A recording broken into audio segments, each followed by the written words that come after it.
สิได้เผาแม่จักแม่สิได้เผา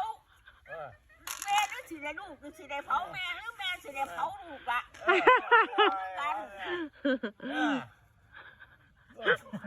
หูน้องฝ้าย กี่เราเนี่ยแม่เจ้าจะเว้าเพราะว่าพวกสิได้สั่งพูดฟังสิได้แม่นก็รู้ครับเอาแม่นมากูยันกูได้เผาลูกก็ทุกคนอยู่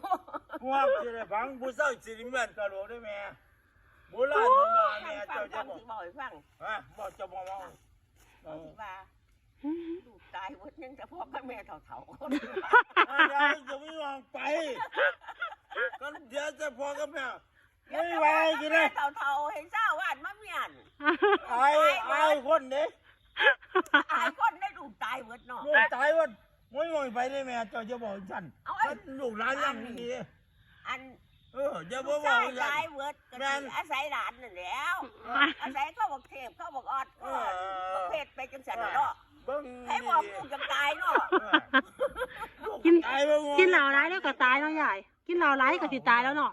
กินเหล้าร้ายก็สิตายแล้วเนาะยายตายตัวไหนเห็นว่าบักเบ้ก็ตายแล้วบักเบ้แล้มก็ตาย